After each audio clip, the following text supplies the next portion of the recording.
सांसदों का समर्थन आपके पास है, लेकिन फिर दूसरी तरफ से ये भी क्लेम किया जाता है कि नहीं, ये संख्या कम है। देखिए, मैंने सुना है एक सांसद जिसने कहा कि 13 है या 14 है, तो मेरा प्रश्न उनसे है कि वो तो थे नहीं वहाँ, वो तो हमारे साथ सिग्नेचर भी नहीं किया, हमारे मीटिंग में भी थे नहीं, तो वो ज्योतिष है, उनको कैसा पता चला? ऐसा झूठ फैलाना ठीक बात नहीं है, गलत बात है। किसी के बारे में, मैं तो उनके बारे में झूठ नहीं बोलती हूँ, तो वो क्यों हमारे पीछे ये सब टांग लड़ा रहे हैं? उचित नहीं है। দিদি, মমতা বন্দ্যোপাধ্যায় তরফ থেকে কোন রকম ফোন কি পেয়েছেন? কোন রকম কথাবার্তা হয়েছে? আমার তো ওনার সঙ্গে টেলিফোনে প্রায় বছর 2-3 কথা হয়নি, এখনো সেইটাই রয়েছে। দিদি, এর পরে কি, মানে আপনারা চিঠি দিলেন, এর পরের পদক্ষেপ কি? আপনারা আলাদাভাবে বসবেন, আপনারা আলাদা তৃণমূল, এটা একটুখানি? না না, তৃণমূল আমরা আলাদা বা একসঙ্গে, এটা তো কোনো যৌক্তিকতা নেই এই কথাটার মধ্যে, এটা বানাবেন না। আমরা আলাদাভাবে কেন্দ্রীয় সরকার এবং রাজ্য সরকারের সঙ্গে সহযোগিতা করে উন্নয়নের স্বার্থে সার্বিকভাবে বাংলার উন্নয়ন এবং যার যার কনস্টিটিউয়েন্সির উন্নয়ন, আমাদের সংসদীয় এলাকায় কাজ পিছিয়ে যাচ্ছে, সেইগুলো এগিয়ে নিয়ে যাওয়ার জন্য আমরা আলাদা হয়ে বসতে চাইছি। मैम, मुख्य वजह क्या रही मैम? क्या खास वजह है कि आपने ये इतना बड़ा फैसला, ये 20 सांसदों ने अलग से एक, क्या आप एनडीए को क्या एक अलग से दल बना करके उस तरफ जाएंगे, या फिर किस तरह से आगे की रणनीति? देखिए, आगे चल के पता चलेगा कि क्या होगा। अभी के लिए ये काफी नहीं है कि हम लोग काम करना चाहते हैं, बंगाल के लिए काम करना चाहते हैं, देश के लिए काम करना चाहते हैं, भारत को सुरक्षित रखने के लिए काम करना चाहते हैं। ये बहुत अहम मुद्दा है। मुझे पता नहीं आप समझते हैं कि नहीं, इससे ज्यादा मैं बोलूंगी भी नहीं, लेकिन देश का मुद्दा हमारे लिए बहुत अहम है। ममता बनर्जी ने रीच आउट करने की कोशिश की क्या? आपसे बात करने की कोशिश? कोई नहीं किया, कोई भी उधर से रीच आउट करने की कोशिश नहीं की। मैंने जो जिला सभापति थी, ये चुनाव में इसका जब नतीजा मुझे पता चला कि वहाँ अच्छा नहीं हुआ, मैंने जिम्मेवारी खुद पर लिया कि शायद मैं सभापति के तौर पे काम नहीं कर पाई, इसलिए मैंने उसको छोड़ दिया। उसके बाद भी कोई हमसे मुलाकात भी नहीं किया, फोन भी नहीं किया, गाली दिया। मतलब उन्होंने किसी को भौंकने के लिए छोड़ दिया, तो वो भौंकते रहे मेरे पीछे। मैं 67 अभी उम्र है, 40 साल से ममता बनर्जी के साथ हूँ। ये हमारे देखने का भी दिन आएगा, मैंने सोचा नहीं कि किसी को बोल देगा कि उसको गाली दो, ये ठीक बात नहीं है।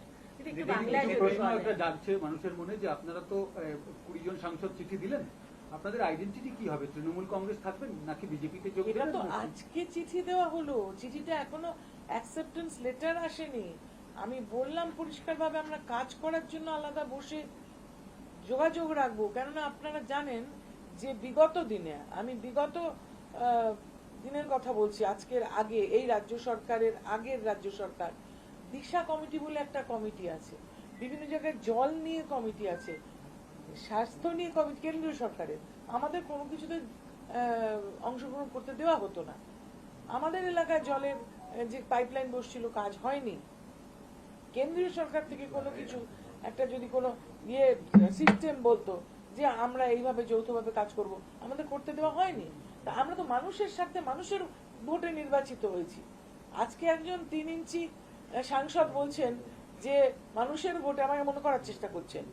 আমি যখন প্রথম নির্বাচনে লড়েছি 96 সালে, তখন উনি বোধহয় জন্মাননি। এতটা আস্পর্ধা হয় কি করে যে একজন বয়োজ্যেষ্ঠ মানুষের পরিপক্কতা, অভিজ্ঞতা, তার রাজনৈতিক বিচক্ষণতাকে টুইটারে চ্যালেঞ্জ করছে?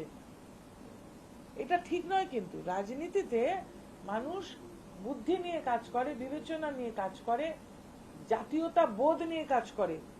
আমি এই জাতীয়তা বোধ এবং জাতীয় সুরক্ষা বারবার বলছি, মাথায় রাখবেন। আমাদের কিন্তু এটা দেখে কাজ করা উচিত। এবং তাদের কাছে প্রশ্ন, তোমরা কি এটা সম্বন্ধে কিছু জানো? তোমরা কি জানো যে ভারতবর্ষকে সুরক্ষিত রাখতে গেলে কোন পদক্ষেপটা নিতে হবে? হয়তো আমি নিজের জীবনকে বিপন্ন করছি, কিন্তু আমি মনে করছি সেটা বৃহত্তর স্বার্থে। দিদি, অভিষেক বন্দ্যোপাধ্যায় কি তাহলে আপনাদের আর লোকসভার দলনেতা রইলেন না? আমি তো বলতে পারবো না আইনটা কি আছে।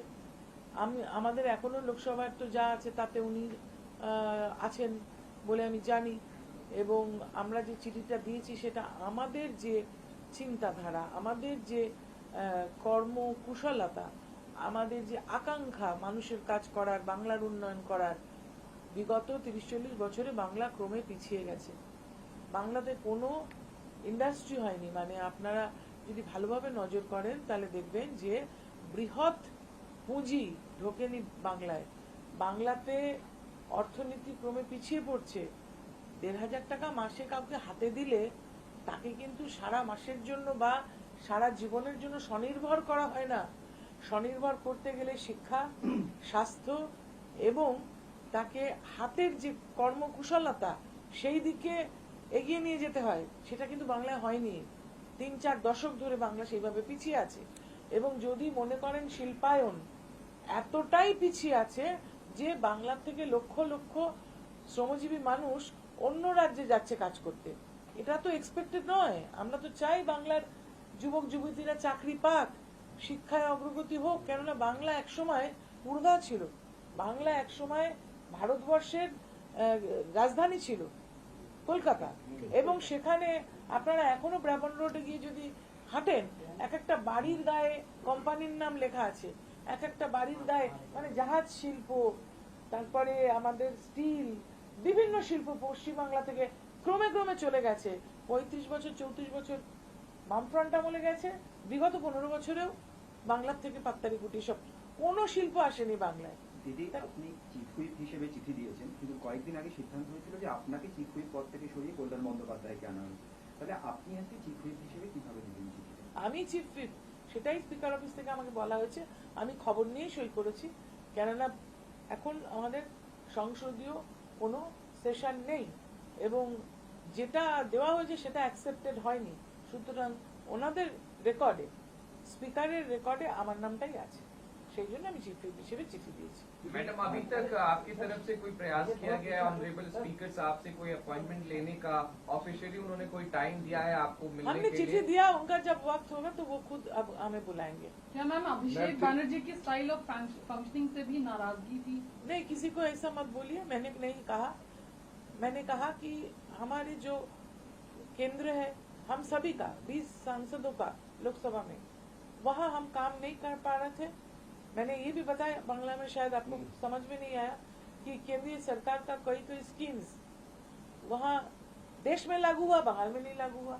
तो हमें तो काम करना है, जो हमें मतदाता जिताया उनके लिए वो स्कीम्स वहाँ ले जाना है। तो मैं किसी एक के लिए नहीं बोलूंगी। हाँ, वो तो है, इसीलिए हमको तो काम करना है। सब जो मतदाता को मदद मिला, जिसका मतदान हमें जिताया, उन्हें हमको साथ लेके चलना पड़ेगा। तो हम किसी एक के लिए नहीं बोलेंगे। क्यों बोलेंगे एक के लिए? जो काम किया है वो उनका जो केंद्र है उसके लोग सोचेंगे। मैम उधर से ये भी कहा जा रहा है कि इंटिमिडेशन है, थ्रेटनिंग है, केसेस है, गलत बात प्रलोभन है, इस वजह गलत से लोग बात जा है, रहे हैं। गलत बात है। कोई इंटिमिडेशन नहीं है। आप तो देख रहे हैं मैं अकेले बैठी हूँ, कहाँ इंटिमिडेशन है? गलत बात है। कोई बोलता है, जैसे एक सांसद ने कहा कि 13 सांसद है, तो गलत बात है। उनको कैसे पता 13 है? हम 20 बैठ के सिग्नेचर किया। 20 का दावा किया जा रहा है, लेकिन शताब्दी रॉय के यहाँ पर 9 से 10 सांसद पहुंचे हैं। शताब्दी रोड के वहाँ कोई मीटिंग नहीं था। हमारे यहाँ तो कोई भी नहीं है, मैं अकेली हूँ। क्या फजूल बातें कर रहे हैं? मैं तो अकेली बैठी हूँ यहाँ। আপনাকে যেহেতু আপনাকে আপনি তৃণমূলের সঙ্গে দূরত্ব বজায় রাখছেন, আপনাকে বিশ্বাসঘাতক বলা হচ্ছে এবং একটা প্রশ্ন উঠছে যে যদি তৃণমূল রাজ্যে জিততো এবারে ভোটে, তাহলে কি আপনারা এই সিদ্ধান্ত নিতেন? কে বিশ্বাসঘাতক বলছে জানি না, বললে ভালো তো জানতে পারতাম। কেননা আপনি আমায় বাধ্য করলেন। আমি যদিও পাস্টের কথা বলতে চাইনি, যে আমি 40-42 বছর মমতা ব্যানার্জির সঙ্গে আছি। আমি প্রথম নির্বাচনে লড়াই করেছি, ওনারই দেওয়া টিকিট 96 সালে। বুদ্ধবাবু ছিলেন আমাদের মুখ্যমন্ত্রী, বুদ্ধদেব ভট্টাচার্য, তার বিরুদ্ধে রাত্রির বেলা বন্দুক দেখিয়ে আমাদেরকে ছিটকালিকাপুরে আটকে রাখা হয়েছিল। তারপরে 98 সালে দল তৈরি হওয়ার পরে প্রথম আমি ওনারই দেওয়া টিকিটে জোড়াফুল প্রতীক চিহ্নে ডায়মন্ড হারবারে লড়াই করেছি। 99 সালে হাওড়ায় লড়াই করেছি। 2001-এ বালিগঞ্জ বিধানসভায় লড়াই করেছি। আমি লড়তে লড়তে এখানে এসেছি, মার খেতে খেতে এখানে এসেছি। রাস্তায় ফেলে পুলিশ মেরেছে সিপিএম এর আমলে। সিঙ্গুর আন্দোলনে ওখানে রাত্রির বেলা ভিতরে ঢুকে ঢুকে যারা আহত হতেন পুলিশের মারে, তাদের চিকিৎসা করেছি। এখনো এখানে অনেক সংবাদ মাধ্যমের মানুষ, অনেক রাজনৈতিক কর্মী জীবিত আছেন যারা তার প্রত্যক্ষদর্শী। নন্দীগ্রামে নিজে জিনিসপত্র ডাক্তারিতে যা লাগে নিয়ে গিয়ে রাত্রির বেলা লোকের বাড়িতে ঢুকে গুলিবার করে সেলাই করেছি, গুলিবার করে সেলাই করেছি। আমি মানুষের চিকিৎসা করেছি, হাজার হাজার টাকার ওষুধ গাড়ির ডিকিতে নিয়ে গিয়ে আমি মানুষকে ওখানে নন্দীগ্রামে চিকিৎসা করেছি, গড়বেতাতে গিয়ে চিকিৎসা করেছি, লালগড়ে গিয়ে চিকিৎসা করেছি নিজের কষ্টার্জিত উপার্জন দিয়ে। তখন এরা কোথায় ছিলেন যে বলছেন বিশ্বাসঘাতক? তখন জন্মায় হয়নি বোধহয় তখন। এরা তো সুখের পায়রা, এরা তো 2011 পরে এসেছে, আর আমি তো 84 साल থেকে আছি। मैं 84 से ममता बनर्जी के साथ हूँ और 96 से लेकर 2001 तक 2005 में काउंसिलर इलेक्शन में मुझे लड़ाया, मैं लड़ गई। और किसके खिलाफ लड़ी? वहां तब बामफ्रंट थे, कहीं चीफ मिनिस्टर के खिलाफ, कहीं चीफ विप के खिलाफ, कहीं मेयर के खिलाफ। मैं तो लड़ते लड़ते यहाँ आई हूँ। मेरे, आप जानते कि नहीं है मुझे पता नहीं, मेरे मामा जी, खुद का मामा, ये 5 दफे का सांसद थे, 5 या 7 दफे राज्यसभा लोकसभा मिलाकर कम्युनिस्ट लीडर थे। और मेरे जेठ जी पश्चिम बंगाल में मंत्री रह चुके। मेरा दादाजी फ्रीडम फाइटर थे, स्वतंत्रता सेनानी। मेरा पिताजी भी लड़ते लड़ते मरे। मैं उस फैमिली से हूँ। मेरा सर कटेगा लेकिन झुकेगा नहीं। मैं बहुत सह लिया।